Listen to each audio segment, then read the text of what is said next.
Hello, this is a guide for my cold res stacking cold dot Wintertide brand Elementalist. This build makes use of the new Uber Shaper helmet Unblinking Eye for increases to evasion rating, also applied to spell damage, in combination with the Foulborn Perfect Form for the line evasion rating is increased by overcapped cold resistance, stacked with the cold mastery that reads 1% increased cold damage over time multiplier for 4% overcapped cold resistance, to gain a massive amount of evasion, spell damage, and cold dot multi, all by simply stacking cold resistance.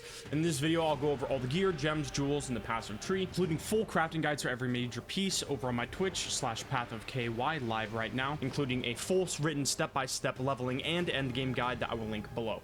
First off with a brief overview of the mechanics of the build.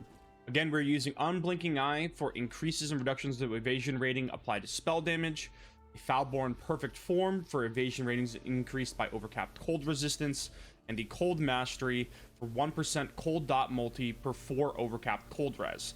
We then get cold resistance and hybrid cold chaos crafts on every single piece of gear that we can, along with 2 large 12 passive cluster jewels with increased effect and cold res. Don't get scared by these though, I'll tell you how to craft these. They're actually a lot easier than your traditional 12 passive cluster jewels. We then have a trigger scepter with 2 packs inside it, Pact of Katosh and Pact of Gore. This thing is constantly triggering our packs, along with a Unholy Accomplice to turn the normal downsides from the packs into boons. As you can see, some of these are really good. 20% reduced damage, crit chance doesn't do anything, mana recovery rates, 50% increased defenses, a lot of good buffs. Our primary clear is Val Cold Snap, which we have up permanently, thanks to this rune graft right here, 1 Val Soul per second, and it maps along with the Pact. It's just permanent Val Soul uptime, along with Wintertide brand for our additional single target. Next up, I'll just hover over each piece of gear in case anybody just wants to immediately copy it. And afterwards, I'll go through each piece of gear, talk about your gear stat priorities, as well as how to craft each key piece. So first up, starting with our scepter here. How you craft this is you just buy any scepter with a +1 all spell skills fracture. You're going to slam woes into it until you hit +1 cold spell skill gems. I think it's about like 470 on average, something like that. You just lock prefixes scour, multi-mod, and then craft cast speed and trigger. You can also do cold dot multi and trigger, but cast speed feels nice for the Wintertide brand ramp time. You can also just YOLO boat slam on these things, boat exalted orb, going for a line of cast speed, or the cold dot multi. That's kind of iffy. Unblinking Eye, just buy it straight up and then slap it on there. You can also use something like a Rhyme Gaze though. This will remove the downside of the helmet, you have no physical damage reduction, but it'll also cost you half of your spell damage. There are some options here, like a Heretic's Veil maybe for some blasphemy shenanigans, or just any random ES helmet that has a good amount of energy shield on there. But I just kept Unblinking Eye on the whole time. We have a Titanium Spirit Shield with a Fracture +1 cold. Craft this thing, just get a Fracture +1 cold or fracture it yourself. Slam Deafening Essences of Loathing into your shield for the block chance until you see a good energy shield line. Then you just boat slam for resistance. You can also look for 2 lines, like a resistance and then another resistance, or an energy shield mod and resistance. 2 good lines, and then just boat slam the other thing. The life regen is just not a big deal at all. It's just what I got and I just kept it. You have plenty of regen just from Stone Golem. And then you should finish by crafting cold and chaos res. We have Ashes of the Stars. This is the best amulet to just use for this build. It's also incredibly cheap.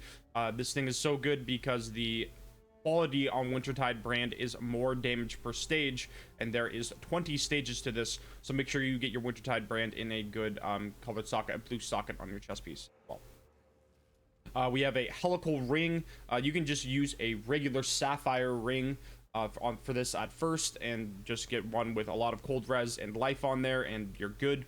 Ideally some cast speed, but that one would be a little bit harder to get. To craft this exact ring, you just slam the Essence of Delirium into there until you see 15% dot multi and like a tier 1 res or life or something like that.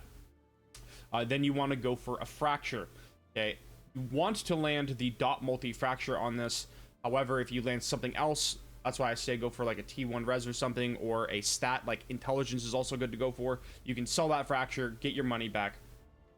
But once you land the fracture on the dot multi, then you're going to slam cast speed essences into the, I believe it's deafening essence of Zeal, until you get a T1 life. Then you are going to boat Exalted Orb looking for res. It's pretty easy to land any resistance of a tier 2. Then you can use the Harvest crafting bench to flop the res over to cold res, and finish by crafting cold and chaos hybrid. Chest piece, Valborn perfect form, just Ghost Dance on there. Ghost Dance is incredibly strong for us because we get upwards of nearly like 60, 70, 80, 90, 100,000 evasion rating so easily with this build, right? You just have so much increased evasion rating. Just a piece or two of evasion gear gets you there. You want to go for a +2 corruption on this. Super easy to get. Just Val them or double corrupt them. Bondage Touch for the opposite ring. You can also, early on, you'll have an unset ring in here to free up a socket for you. Same stats, life, res, all of that. Val Caress, the Frostbite +2. Frostbite is actually bad. If you do get Frostbite on hit, then it does allow you to run Purity of Ice in the POBs that I have set up. Before then, you're using a Frostbite Eldritch Blasphemy. That requires you to use an unset ring to fit in your Frost Bomb, or you could just put the Frost Bomb into here like I have. You lose a little bit of damage on your Val Cold Snap, but honestly, I think that is it's not too bad, right? It's not too bad. Getting a +2 corruption is more important. You can roll with that. I have 2 different POBs set up for if you have the Frostbite on hit or the duration. As for our boots here, I just bought a pair of boots that had high energy shield, movement speed, and res on them. However, if you want to cap your suppression, I never went for it personally because I was doing Deathless Wave 15 simulacrums and I just felt like I didn't really need it, but it's probably a good idea to cap out your suppression. You would take this one wheel and you would go for a pair of boots that have suppression on them. You want a hybrid evasion rating energy shield pair of boots with fractured suppression. You roll with the deafening essence of torment until you get res suffix, and then you lock suffixes veiled chaos orb, taking movement speed onslaught. You then boat slam with an exalted orb once, looking for ideally the flat hybrid energy shield evasion rating, and then craft increased evasion rating energy shield on the bench. If you don't have the increased effective non-damaging elements on there, then you're going to be taking this wheel for increased effective lightning elements to boost up your shock from Shaper of Storms. As for our cluster jewel here, we want to be working with a 12 passive cold damage large cluster jewel. Most important stats are going to be the 35% increased effect and the cold res, and then either life or maximum energy shield, followed by the increased attack and cast speed. We want a cast speed for Wintertide brand, so it ramps much faster. You can also sub that line for 4% or 5% all elemental resistances. That works as well, but I find that having at least one of these on really helps the ramp time of your Wintertide brand and makes it feel much better. Exclamation mark res cluster for how to craft this. As for gems, we're using Pact of Katash, Pact of Gore with Inspiration to lower the mana costs on those inside the trigger staff. We have Summon Lightning Golem, Stone Golem, Chaos Golem, Flame Golem, Tempest Shield, Shield Charge, Frost Blink, Wintertide Brand, Control Destruction, Arcane Surge, Hypothermia, Efficacy, Elemental Focus. Here is Val Cold Snap, it so long goes off the screen. Frost Bomb, more duration, Control Destruction.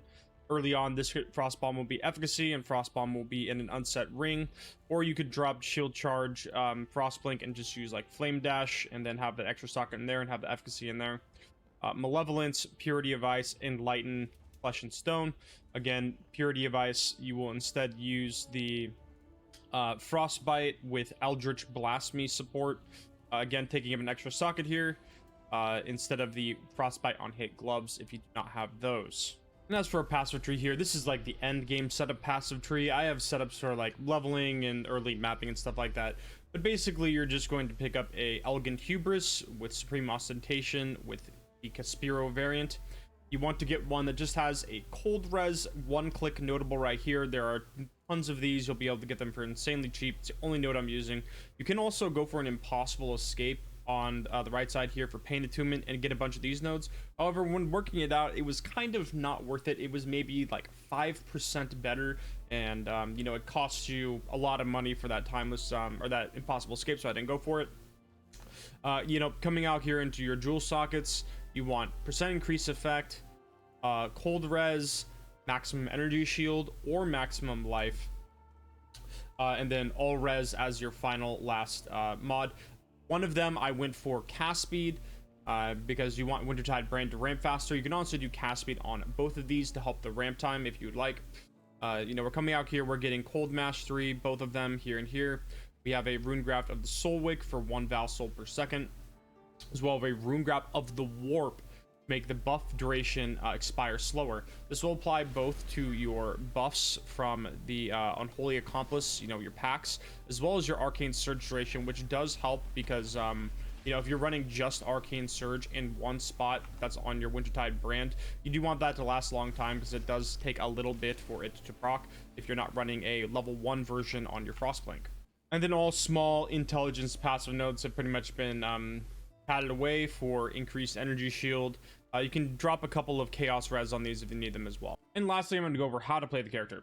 So at the start of the map, you are just going to Wintertide brand a couple packs. Your Val Souls are going to start building automatically with the Rune Graft and with the souls from the monsters. Then it's going to be Pact of Katoshed, just from you using your Wintertide brand and other spells, and it's not going to consume any Val Souls, and it's going to be empowered. And then you have this for, you know, like 15-20 seconds or so, and you're just going to be walking around like Val, cold snapping, and using your Wintertide brand as your primary damage.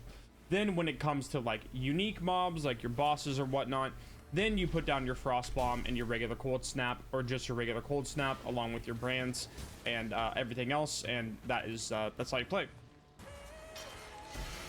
One adorned. 100%! 100! Oh my god! So that's going to be it from me. If you like this video, please leave it a like, and if you want to see more updates to this build or other builds I do in the future, subscribe now. I'm live right now and every single day at twitch.tv/pathofky, so stop on by and I'll help you out. Leave a question down below in the comment section and I will get back to you there as well.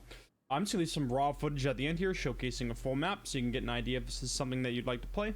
And yeah, thanks for watching.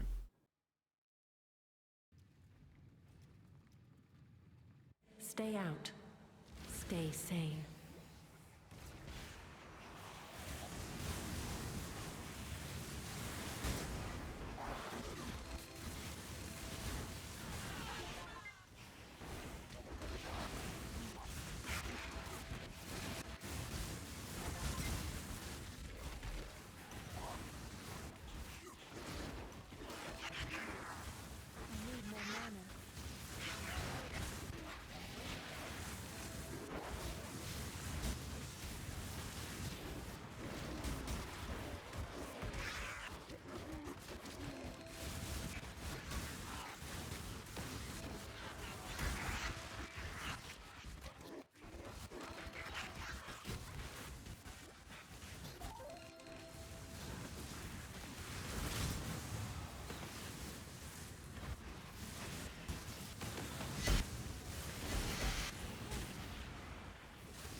Hi, I'm Chris Wilson from Grinding Gear Games. Subscribe now and like the video.